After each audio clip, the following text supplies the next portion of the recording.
Hello everyone, welcome to Inya's Garden. இங்க பாத்தீங்களா இது என்னன்னா? Any guess? Yes, pentas. நம்ம வீட்டு pentas எவ்வளவு அழகா இருக்கு பாருங்க. என்கிட்ட பிங்க் கலர், ரெட் கலர், இன்னொன்னு ஒரு மாதிரி இது வந்து அழகான ஒரு லைட் லாவெண்டர் ஷேட் பாருங்க. பாருங்க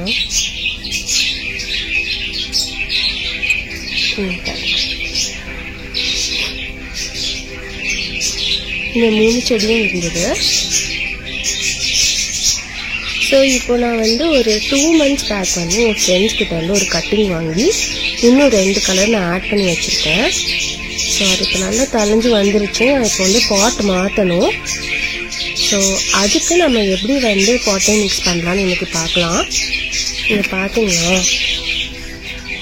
எலியால் என்ன ஆயிடுச்சுன்னு, எலி வந்து நைட்டு வந்திருக்காங்க.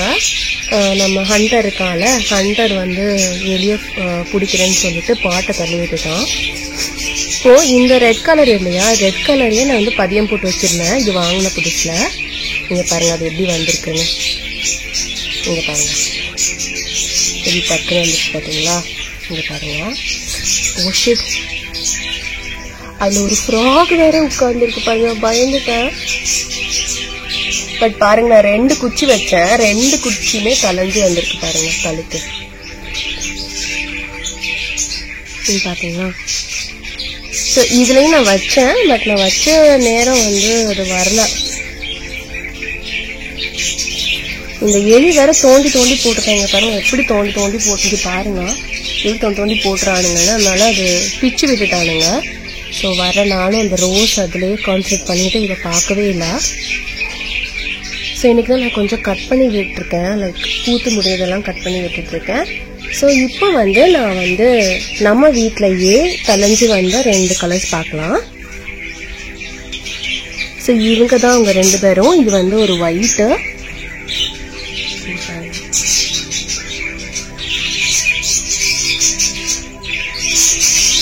இது வந்து ஒரு மாதிரி ஒரு வயலட் ஷேடு.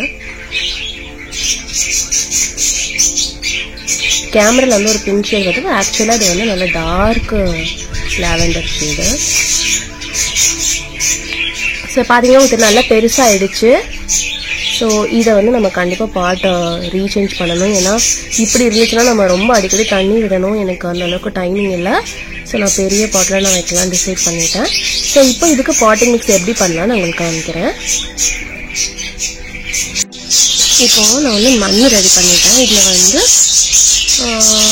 கிட்டத்தட்ட ஒரு 25% கார்டன் சாயிலும் 75% நான் வந்து ஒன்றுமே எடுத்துருக்கேன். இதில் வந்து இப்போ வந்து இதில் நான் ஒரு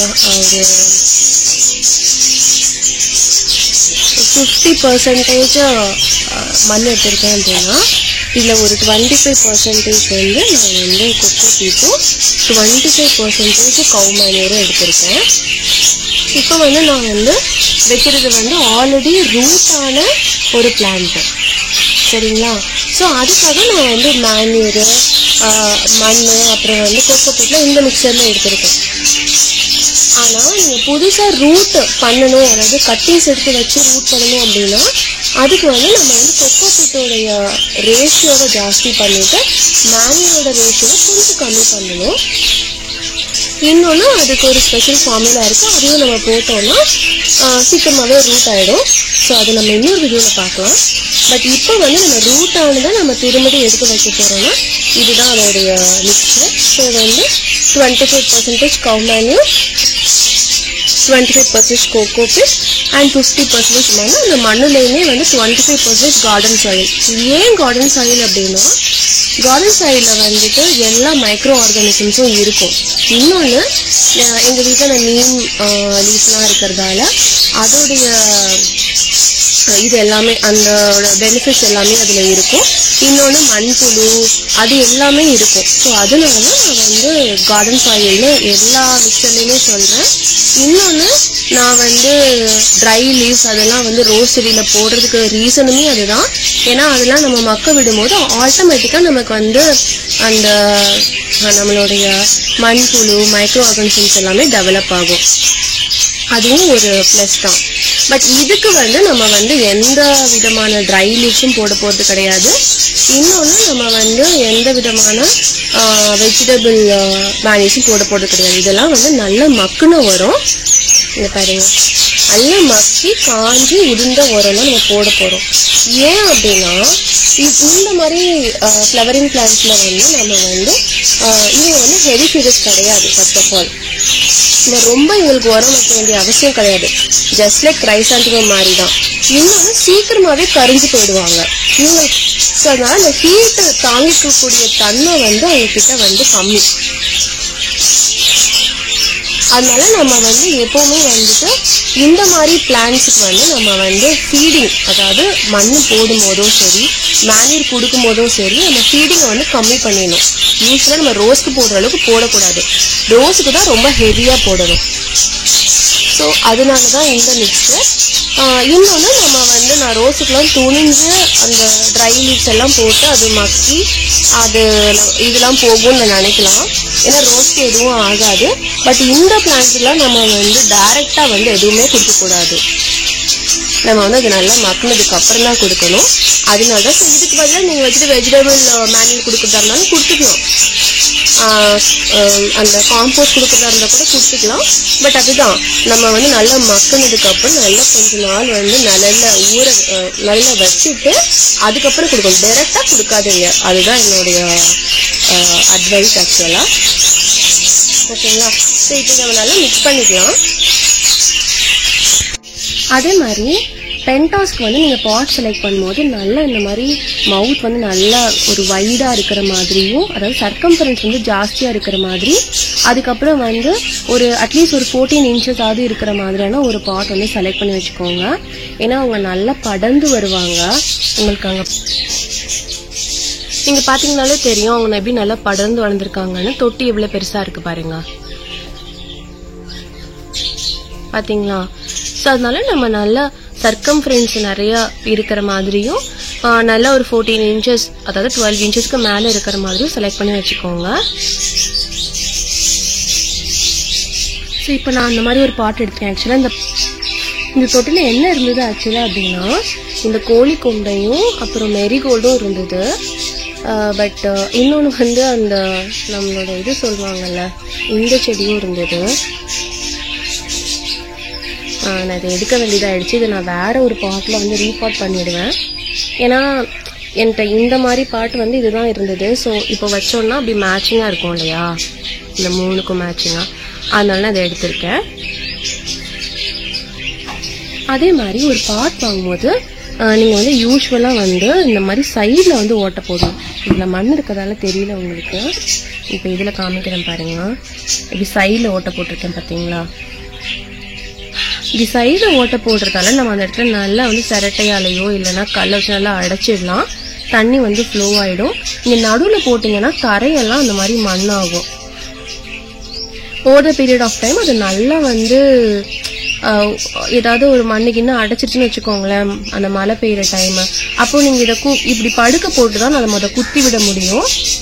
இதே இது இப்படி சைடில் இருந்துச்சுன்னா நம்ம வந்து சைடில் தான் குத்தி விடலாம். இப்போ நம்ம பெரிய செடியெலாம் வளர்க்குறோம் அப்படின்னா அது ரொம்ப கஷ்டம். அதனால தான் எனக்கும் இந்த மாதிரி சைடில் நல்லா பெரிய ஓட்டையாக 2 ஹோல் போட்டுக்கோங்க. ஓகேங்களா? இப்போ இவ்வளோ தூரம் மண் போட்டதுக்கு அப்புறமா நம்ம வந்து தொட்டில இருந்து செடி எடுத்து வச்சுட்டு அதுக்கப்புறம் மண் போட்டுக்கலாம்.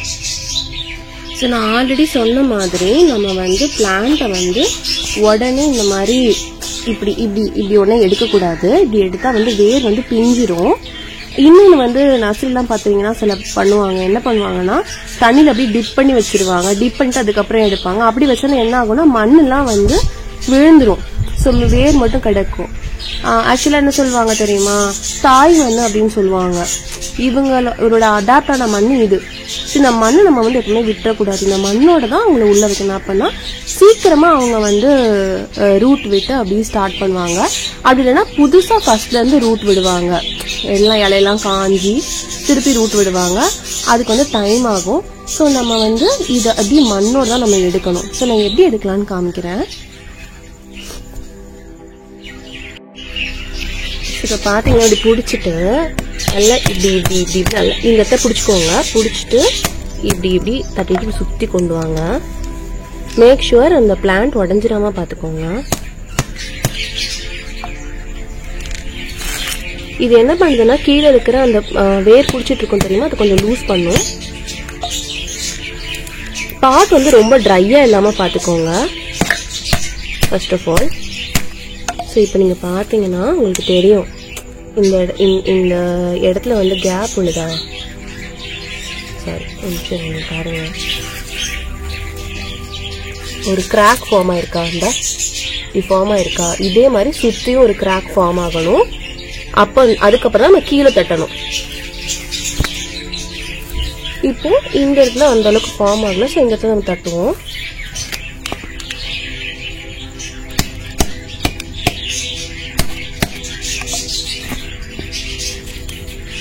இப்போ ஃபார்ம் ஆயிடுச்சா. ஸோ இப்போ நம்ம பின்னாடி வழியா தட்டணும். எப்படின்னா இப்படி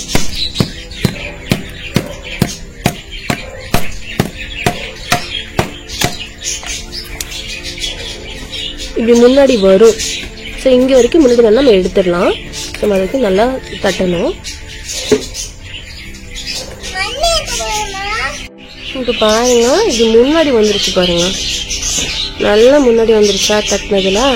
இப்போ நம்ம அதை அப்படியே அலேக்கா தூக்கிடலாம். நம்ம இந்த இடத்துல 2 இடத்துல இப்படி கை வச்சுட்டு இப்படி கவுத்துனோம்னா நம்ம கைக்குள்ள வந்துடும். மண்ணை நம்ம நல்லா பிடிச்சிக்கலாம். அதுக்கப்புறம் நம்ம உள்ள வச்சிடலாம். இங்க பாத்தீங்களா, இந்த மாதிரி நம்ம பிடிச்சிக்கலாம். இப்போ நான் 2 கைக்கு இடையில நான் தண்டு வச்சிருக்கேன். இப்படி பிடிச்சிக்கிட்டேன். ஸோ இப்போ அது நம்ம அப்படியே வந்து திருப்பி இந்த பக்கத்தில் ஒரு கையை வச்சுட்டு நம்ம வந்து செடியில் வச்சிடலாம். இப்போ பார்த்தீங்கன்னா நான் இப்படி வச்சுட்டேன். இதே மாதிரி அந்த ஒயிட் இதையும் நம்ம வந்து எடுத்து வச்சுட்டு அந்த மண்ணை வந்து நம்ம ஃபில் பண்ணிடலாம். ஓகேங்களா.